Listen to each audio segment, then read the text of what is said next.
A useless person who can't even walk has no place in our house, haha. How can you do such a thing? The mother-in-law pushed me, in my wheelchair, down a staircase with more than 10 steps. Thanks to my quick reflexes, I avoided major injuries.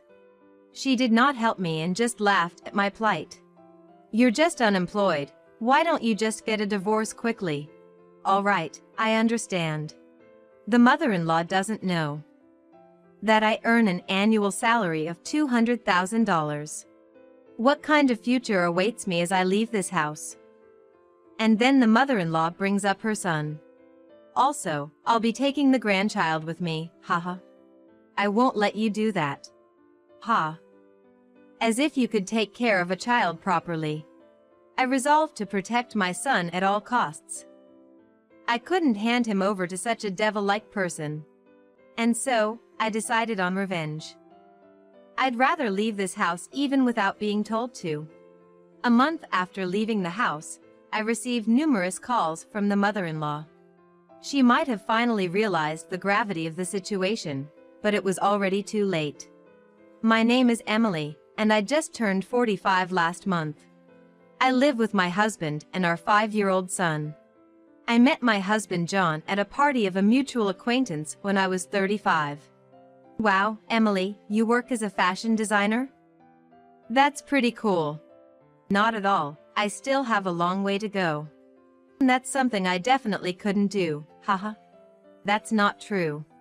I was not very good at socializing, so I probably stood out in that setting. He kindly spoke to me, probably out of concern.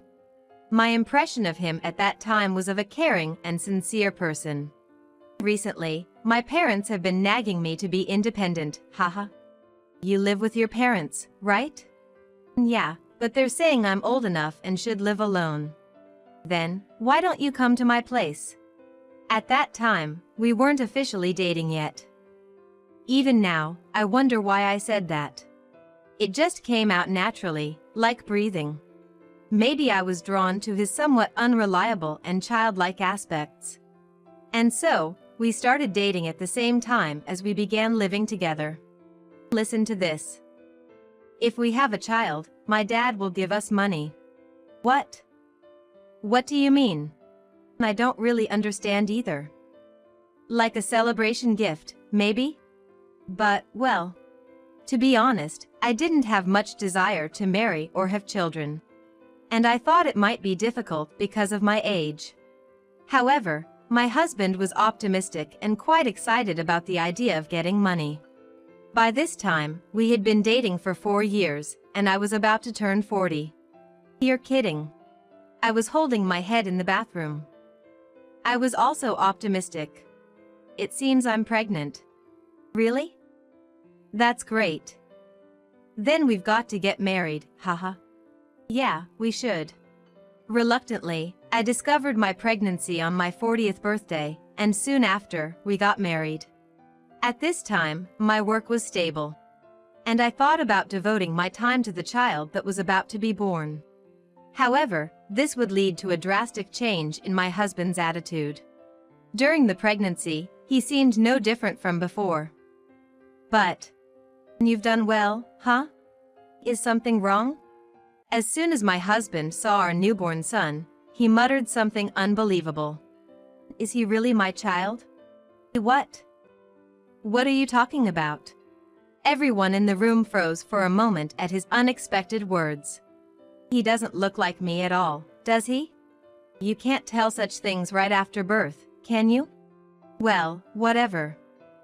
I'm going back to work for now.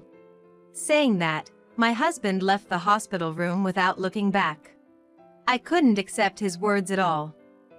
And then, my husband hardly got involved in child-rearing. And time just passed by. Before I knew it, our son Aaron was celebrating his 3rd birthday. Where's Daddy? He's working late today. So it's just you and me for the celebration. Okay. Last year, he did celebrate the birthday, but it felt like he was just fulfilling an obligation. And this year, he's saying he has to work overtime. I even doubted whether it was really overtime. Since then, My son and I have been spending a modest but happy time together. I'm home. I hear the sound of the entrance door opening. Welcome back. Was there something special today? Today is Aaron's 3rd birthday. I answer with a stronger tone. Ah, I forgot. Saying that, my husband tries to go to his room, but I stop him. Shouldn't you at least say happy birthday? Why? My husband's expression suddenly became cloudy. It's your son's birthday, so it's only natural. I'm tired from working overtime. I'm going to sleep now. Wait a minute. In the end, my husband went to his room without saying a word to our son. I was angry, of course, but more than that, I was worried about our son. When I hesitantly looked at my son, he seemed carefree. Despite being only 3 years old, he probably understood his situation. It's okay, Mom. Saying that, my son smiled, though I could see something like tears in his eyes. From then on, I stopped expecting anything from my husband. After putting my son to bed, I was slumped on the sofa alone when my husband came in with a strangely happy face. I forgot to tell you, but I got $6,000 from my dad as a congratulatory gift for the birth the other day. What? When? About 2 days ago, I think. So, how about we go on a trip with that money? That's quite sudden. It's fine once in a while, right? I didn't understand what he was thinking, but I accepted his proposal, thinking it might make my son happy. And then, on the day of the trip, we were supposed to go on a resort hotel. We had only been out of the house for about 10 minutes. Sorry, but I have to cancel today's trip. I don't understand. Aaron was looking forward to it today, you know? Stop nagging. Can't be helped, right? My boss invited me to golf. You should have declined that. Huh? Someone who can't even properly do housework or childcare shouldn't be talking so big. My husband, somehow infuriated, was driving while looking at his smartphone. Please don't drive while looking at your phone. And I'm replying right now. Just be quiet for a bit. And then, in the next moment, it happened. Our car drifted into the oncoming lane. At the moment, I thought we were going to crash. I instinctively turned my body towards the back seat to protect Aaron. Then, with the impact, I lost consciousness. Emily? Are you okay? I woke up to the sound of my name being called. Standing there was my mother-in-law. Where am I?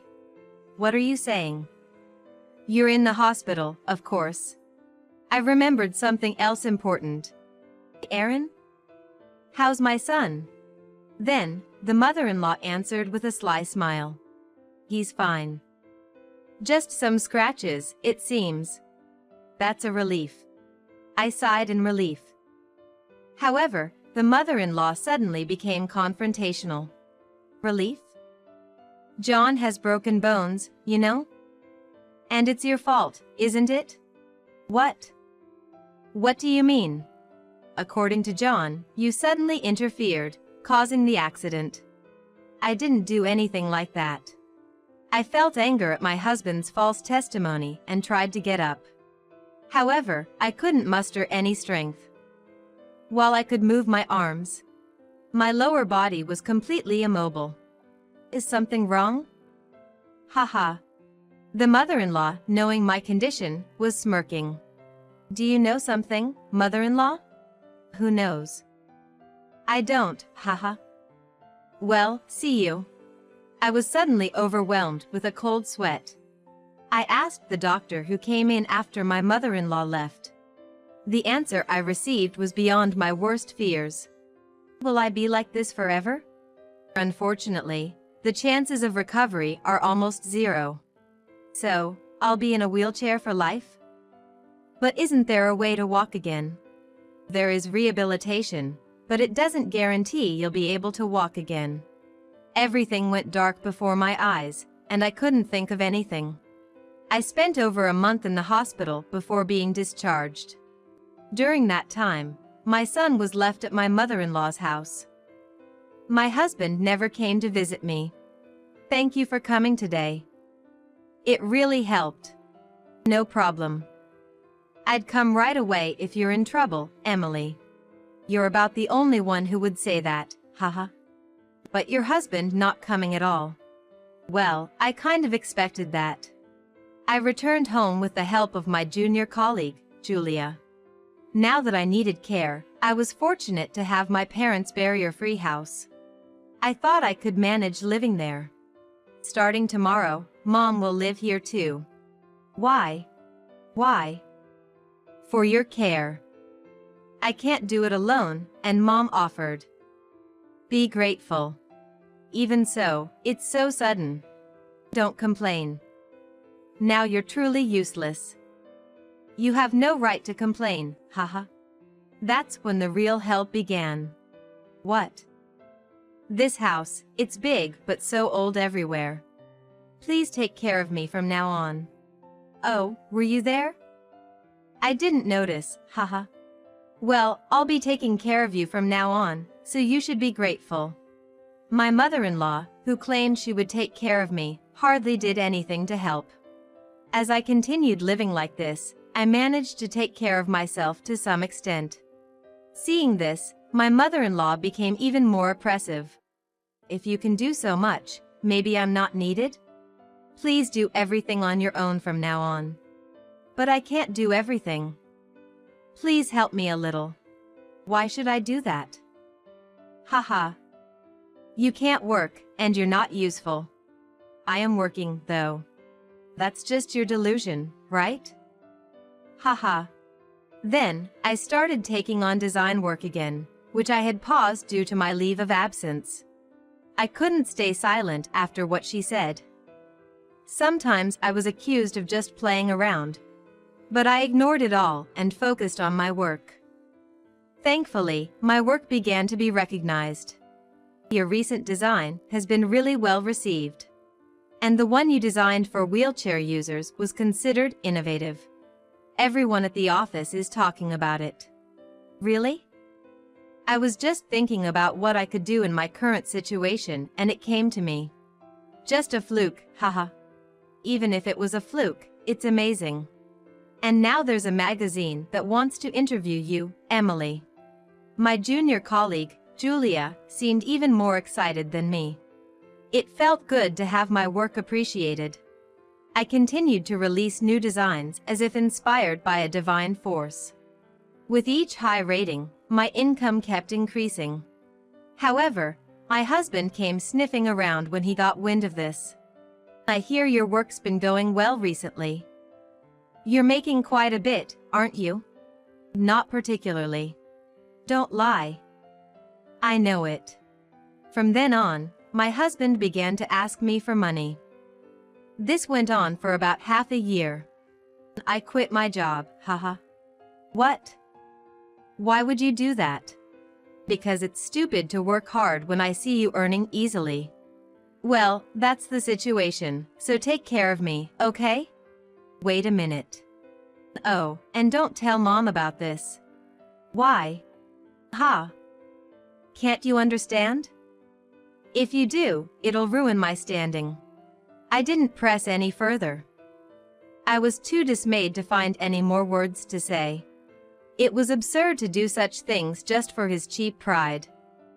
It was during this time of exasperation. The weather is nice today, how about going for a walk? My mother-in-law suddenly suggested this. A walk? But I have things I need to do today.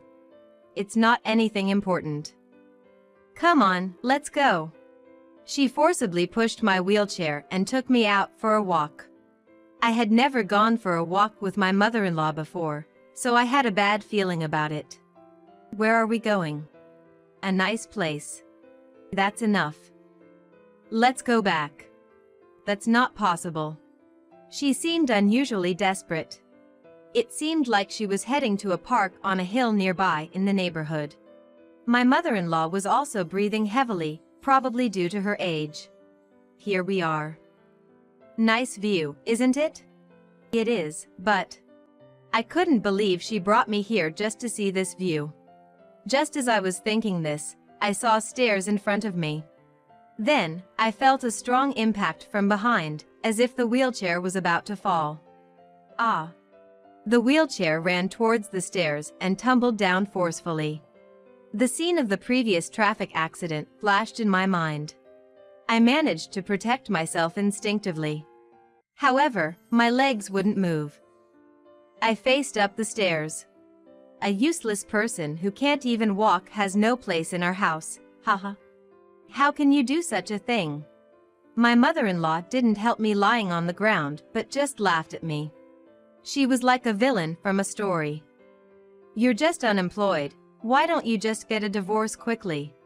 With those words, I understood everything. But there was no need to go this far. All right, I understand. She didn't know that the unemployed person she mocked was actually earning $200,000. She had no idea what future awaited her as I would leave. And then she brought up my son. Also, I'll be taking your son Aaron with me, haha. I won't let you do that.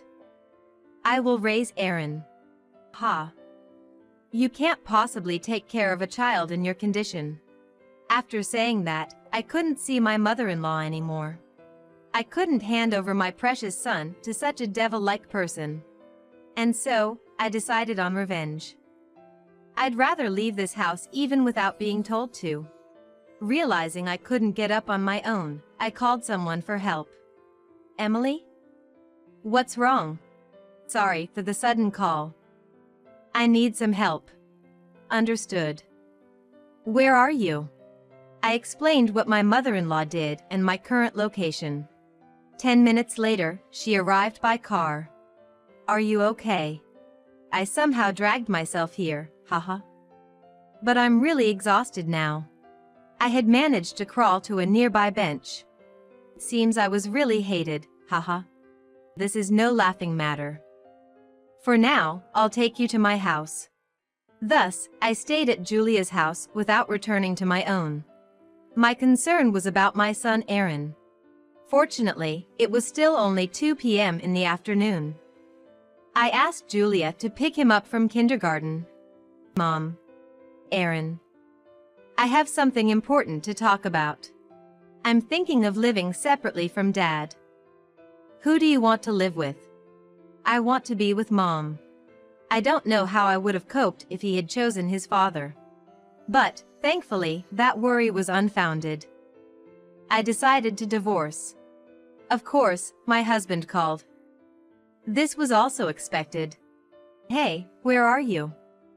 I need money, so give it to me quickly. Sorry, but from now on, you'll have to manage on your own. What? What do you mean? Just as I said. Your mother kicked me out. I've reached my limit too, so I'm divorcing you. Hey, wait. A month after leaving the house, I received a call. It seemed to be from my mother-in-law. Thinking she finally called, I answered. What have you done? What do you mean?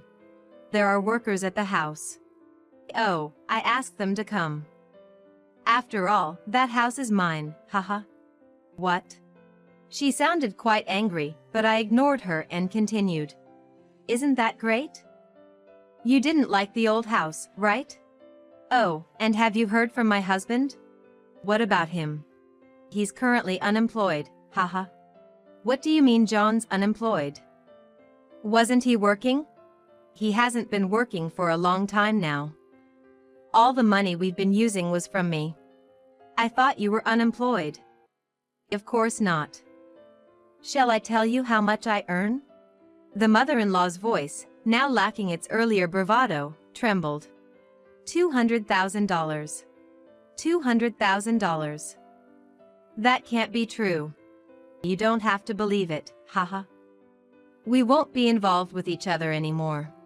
I immediately hung up the phone and blocked her number. I never wanted to hear her voice again. Just hearing it made my blood boil.